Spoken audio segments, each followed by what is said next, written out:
안녕하세요. 정보가 세상을 바꾼다의 인포뱅크입니다. 이번에 전해드릴 내용은 퀄컴, 인텔 협력 어려워지나 20옹스트롬 기반 반도체 개발 중단, 삼성의 쾌재에 대해서 한번 알아보도록 하겠습니다. 여러분의 구독, 좋아요, 그리고 필요하시면 알람 설정까지 부탁드리겠습니다. 지금 퀄컴과 인텔 간의 20옹스트롬 기반 공정 기반의 반도체 개발 중단 소식이 나왔습니다. 특히 파운드리를 대진출하는 인텔의 입장에서는 대형 고객사의 확보가 급선무인데 이번 소식은 그리 달갑지 않는 소식이라는 것이죠. 그리고 퀄컴의 경우 차기 AP를 삼성에서 생산할 수 있다라는 소식도 들려오고 있습니다. 현재 들려오는 소식으로는 퀄컴은 차기 AP를 삼성의 3나노를 이용할 수 있다라는 소식이 들려오고 있죠. TSMC의 경우 3나노의 경우에는 애플과 미디어텍의 주문이 밀렸기 때문에, 그리고 특별히 애플과 같은 경우는 3나노의 70%, 그리고 미디어텍은 그 나머지 이것을 해줬기 때문에 지금 현재 인텔이 어렵다. 특히 미디어텍과 같은 경우는 인텔과의 그 협업이 예정이 되어 있는 상황에서 TSMC를 더 먼저 밀어주겠다라고 지금 얘기가 나오고 있는 상황입니다. 그래서 인텔도 지금 파운드리 부분에서 굉장히 현재 어렵다라고 그렇게 말이 나오고 있는 것이죠. 그래서 이야기를 시작을 해보도록 하겠습니다.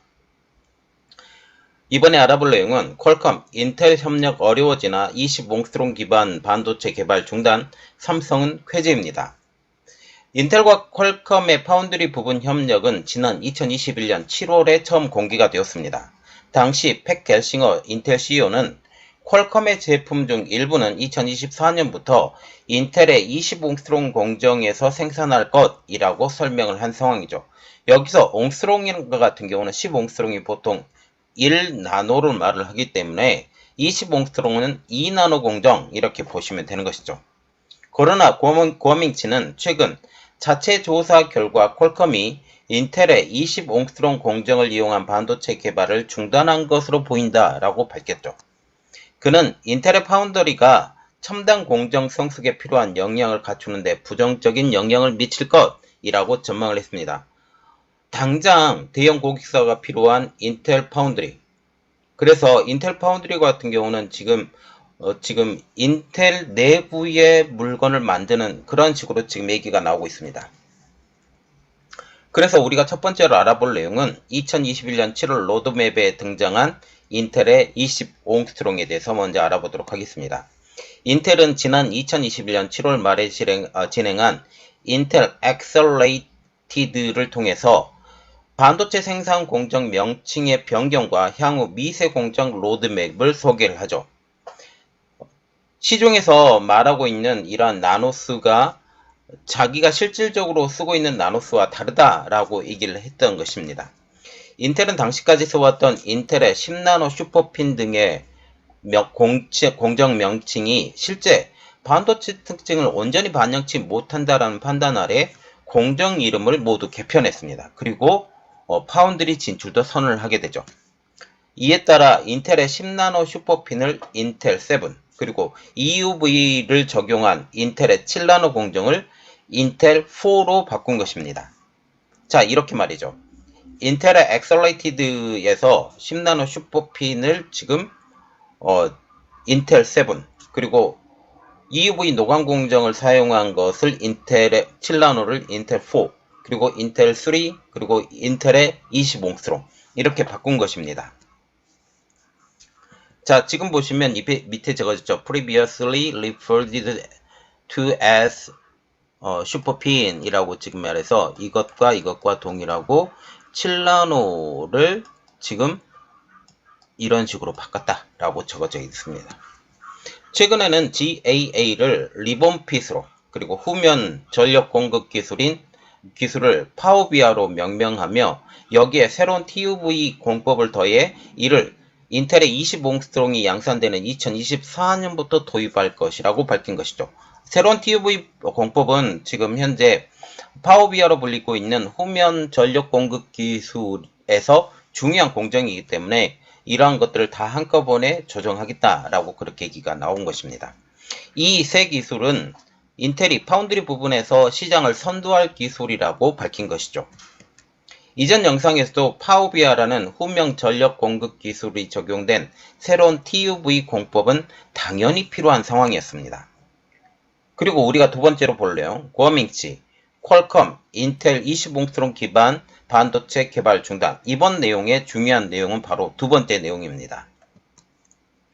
2021년 당시 팩 길싱어 인텔 CEO는 퀄컴의 일부 제품 중 일부는 2024년부터 인텔의 20옹스트롱 공정에서 생산할 것이라고 했습니다. 그러나 구어밍치는 최근 자체 조사 결과 퀄컴이 인텔의 20옹스트롱 공정을 이용한 반도체 개발을 중단한 것으로 보인다라고 밝힌 것이죠. 자, 지금 2021년 당시에 크리스티아노 아몬 퀄컴의 CEO가 말한 오피셜 내용인데 Qualcomm is excited about the breakthrough ribbon fed and power via technology coming in Intel 20 옹스트롱. 이 내용이에요. 20옹스트롱을 통해서 퀄컴의 제품 일부를 생산하겠다라고 얘기를 한 것입니다. 그는 7나노 이후에 미세 공정에 진입하면서 대형 업체의 파운드리의 주문성이 커지고 있다라고 얘기를 하면서 대형 업체의 설계 역량과 주문 물량은 일반적인 주문 대비 첨단 공정의 노하우 확보에 도움이 준다. 이는 TSMC가 오늘날까지 경쟁사 우위에 설 수 있었던 핵심 요소라고 설명했습니다. TSMC가 삼성전자를 능가해서 파운드리 기업에 성장했던 가장 큰 이유는 애플이 이 TSMC에 전략적으로 동참했기 때문입니다. 이 이야기라는 거죠. 이어서 퀄컴과 같은 대형 업체의 협력 부재는 리본팩과 파워비아 노하우 확보에 부정적인 영향을 미치며 인텔의 18옹스트롱 공정 개발과 양산의 불확실성과 리스크를 높일 것으로 내다봤습니다. 결국 퀄컴과의 협력 중단은 20옹스트롱만 문제가 되는 것이 아니라 향후 18옹스트롱의 공정 개발 그리고 양산의 불확실성을 높인다라는 측면에서 더 큰 문제가 있다라고 얘기를 한 것이죠. 그러면 왜 퀄컴은 인텔의 20옹스트롱의 반도체 개발과 동참하지 않았을까? 그 내용입니다. 그래서 세 번째로 볼 내용은 스마트폰 침체의 영향을 받은 퀄컴입니다. 지금 퀄컴과 같은 경우는 첨단 반도체를 만들게 되면 바로 제일 처음에 어플리케이션 프로세스를 적용을 하는데 어플리케이션 프로세스와 같은 경우는 스마트폰에 보통 들어가는데 이것에 영향을 받고 있다라는 거죠. 스마트폰 침체가 가장 큰 영향을 줬다라고 그런 이야기입니다. 구어밍치는 파운드리 업계가 7나노 이후에 EUV 공정에 접어들면서 팹리스 업체들의 설계 비용이 늘어났다라고 먼저 얘기를 했습니다. 특별히 그 DUV 노광 장비를 가지고 지금 설계를 하는 것보다 EUV 노광 장비를 사용해서 설계를 하는 것은 훨씬 더 기술적인 난이도가 높아졌기 때문이죠. 그러면서 그는 한 제품을 같은 노드의 다른 파운드리 생산이 어려워졌다라고 설명을 했습니다. 이는 무슨 말이냐? 만약 퀄컴이 3나노로 이러한 공정 개발을 성공을 해요. 그러면 이것을 어디에 맡길까 고민을 하게 되죠. 삼성에 맡길까? 아니면 그 TSMC에 맡길까? 그런데 한 파운드리 회사에 하는 것이 더 효과적이겠죠. 그런데 만약 삼성과 인텔을 동시에 선정하게 되면 설계 비용이 이중으로 들어간다는 것이죠. 그래서 같은 제품이라 하더라도 파운드리 생산 업체가 달라지면 그 회사의 특성에 맞게 재설계를 해야 하기 때문에 가뜩이나 높은 EUV 적용 설계는 더욱더 어려워지고 있다라는 말이 나오고 있습니다. 구어밍치는 퀄컴의 경우 이미 스마트폰 시장의 침체로 직격탄을 맞아서 인텔의 파운드리를 배려할 수준이 아니라는 것입니다. 이미 삼성전자와 TSMC와 협력하고 있는 상황에서 스마트폰의 침체에 따른 감원으로 인텔의 20옹스트롱 적용 칩 설계를 할 여력이 없어졌다라는 그런 이야기입니다. 시장조사 업체인 IDC는 지난해 세계 스마트폰 출하량은 12억 1천만 대로 2021년 대비 11.3%나 줄었고 올해 출하량 역시 지난해보다 3.2% 줄어든 11억 7천만 대로 예상을 하고 있습니다. 그래서 2021년부터 계속 출하량이 올해까지 줄어들 것이다. 그 줄어드는 추세는 인플레이션이 끝나지 않은 한 더욱더 어려울 것으로 보이고 있기 때문에 2023년뿐만 아니라 2024년에도 어려운 상황으로 될 수가 있기 때문에 이러한 어려운 상황이 된다면 문제는 딱 하나가 있죠. 퀄컴의 AP가 더 많이 팔리지 못하는 기회비용이 더 많이 소모되는 이러한 현상이 벌어질 수밖에 없습니다. 그만큼 이익이 줄 수밖에 없기 때문에 R&D 인력을 줄일 수밖에 없는 현 상황이 되는 것이죠. 자, 지금 이게 IDC에서 발표한 그 스마트폰의 판매량을 지금 생각을 하는데 생산량이 줄어들어가고 있다라고 볼 수가 있죠. 여기 밀리언스라고 지금 적어진 것을 보면서 이게 판매량 그래프라는 거죠. 이게 판매량 그래프고 이 판매량 그래프가 지금 2022년 떨어지고 3년 더 떨어지고 4년에야 겨우 성장할 수 있는 이러한 시기. 그러면 이것에 대한 지금 재원이 이득이 안 나기 때문에 무조건 어디 부분에서 소비를 줄여야 되는 입장. 소비를 줄여야 되면 R&D를 어차피 좀 줄여야 되지 않냐라고 그렇게 얘기가 나오고 있고 결국 이것은 인텔을 배려할 수 없는 이러한 현상까지 나오게 되는 것입니다. 올 2분기 퀄컴 기준 2023년 3분기 퀄컴의 매출 역시 스마트폰 침체의 영향에서 벗어나지 못해 전년 대비 25%나 줄었습니다. 즉 4분의 1이 날아갔다는 것이죠. 이에 따라 퀄컴은 올 초 400여 명의 가량의 인력 감축에 이어서 이제 추가 감원까지 계획 중입니다. 그리고 지금 구어밍치는 이렇게 말했어요. 퀄컴이 파운드리를 옮기는 것은 쉽지 않다라고 또 말을 했습니다.